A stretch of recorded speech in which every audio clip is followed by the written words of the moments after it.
মুসলমান ভাইরারে আমার, নবীর এক সাহাবী, নাম তার হলো আলকামা।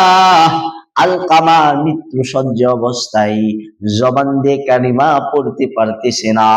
আলকামার স্ত্রী দৌড়িয়ে আল্লাহর পয়গম্বরের কাছে যায়। যাওয়ার পর বলে, ও নবী, আপনার এক সাহাবী আলকামা জবান দিয়ে কালিমা লা ইলাহা ইল্লাল্লাহ পড়তে পারতেছে না। কালিমার তালকিন দেওয়া হচ্ছে, জবান দিয়ে কালিমা লা ইলাহা ইল্লাল্লাহ পড়তে পারতেছে না। আলকামা রাদিয়াল্লাহু তাআলা আনহু আল্লাহর পয়গম্বর ডাক দিয়ে কয়, ও বেলাল, চারজন সাহাবায়ে কেরামকে আল্লাহর পয়গম্বর হযরত আলকামা রাদিয়াল্লাহু তাআলা আনহুর গৃহে পাঠিয়ে দিলেন। ও আমার সাহাবারা, যাও, আলকামা মৃত্যু সজ্জায় আছে, আলকামার বাসায় গিয়ে আলকামাকে কালিমার তালকিন দাও, কালিমার তালকিন দাও। সাহাবায়ে কেরাম কালিমার তালকিন দিচ্ছে, আলকামার জবান দিয়ে কালিমা তালকিন বের হচ্ছে না। দৌড়িয়া বেলাল আল্লাহর পয়গম্বরের কাছে আসলো। আসার পর বলল, নবী, আলকামার জবান দিয়ে কালিমা লা ইলাহা ইল্লাল্লাহ বের হচ্ছে না, পড়তে পারতেছে না। বেলাল রাদিয়াল্লাহু তাআলা আনহু কি আল্লাহর পয়গম্বর বললেন, ও বেলাল, আলকামার স্ত্রীর কাছে জিজ্ঞাসা করো আলকামার মা এখনো জীবিত আছে কিনা। হযরতে বেলাল রাদিয়াল্লাহু তাআলা আনহু আলকামার স্ত্রীকে জিজ্ঞাসা করলেন, ও আলকামার স্ত্রী, হযরতে আলকামার মা এবং বাবা এখনো জীবিত আছে কিনা। আলকামার স্ত্রী জবাব দেয়, আলকামার বাবা, আলকামা যখন ছোট তখনই মারা যায়, তার মা এখনো জীবিত আছে। আল্লাহর পয়গম্বর বললেন, আলকামার মা যদি জীবিত থাকে তাহলে আলকামার মাকে বলো আমার গৃহে আসতে, অন্যথায় আমি আলকামার মায়ের কাছে যাব।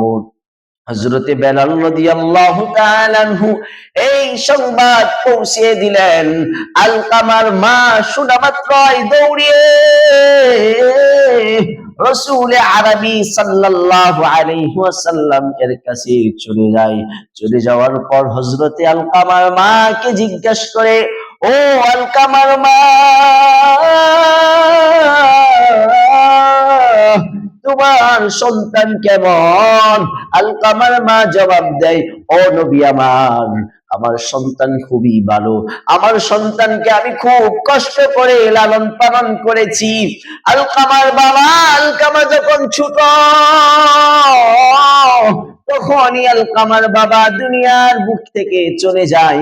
আলকামা ছোট থাকাকালীন অবস্থায় আমি খুব কষ্টের উপর কষ্ট লালন পালন করি, খুব কষ্ট করে আমি তাকে লালন পালন করেছি। ও নবী, আলকামার বাবা যখন মারা যায়, আমি তখন এত সুন্দর একজন নারী, এলাকার প্রত্যেকটা যুবক আমাকে বিবাহের প্রস্তাব দিয়েছে।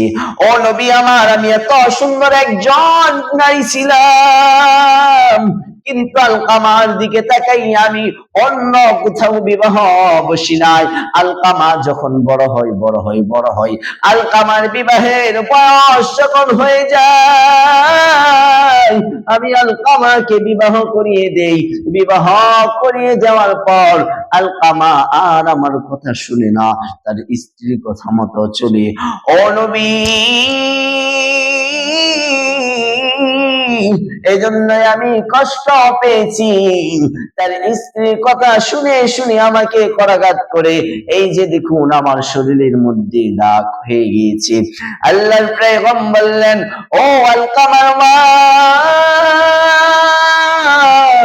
আপনি যদি আপনার সন্তান আলকামাকে মাফ না করেন তাহলে আলকামা বেঈমান হয়ে দুনিয়ার বুক থেকে চির বিদায় নিবে। আলকামার মা মাফ করে না। হযরতে জনাবে মুহাম্মদুর রাসূলুল্লাহ সাল্লাল্লাহু আলাইহি ওয়াসাল্লাম বেলাল রাদিয়াল্লাহু তাআলা আনহুকে আদেশ করলেন, ও বেলাল, যাও লাকড়ি নিয়ে আসো, আলকামাকে জাহান্নামের আগুনে জ্বালানোর আগেই দুনিয়ার আগুনে আমি তাকে জ্বালিয়ে দিব। হযরতে বেলাল খড়ি সংগ্রহ করে নিয়ে আসলো, লাকড়ি সংগ্রহ করে নিয়ে আসলো, হযরতে আলকামাকে আগুনের মধ্যে নিক্ষেপ করবে, এই লাকড়ির মধ্যে ফাড়িয়ে দিবে। ইতিমধ্যে আলকামার মা দৌড়িয়ে আসলো, আসার পর বলল, ও নবী, আমি আমার সন্তান আলকামাকে মাফ করে দিয়েছি।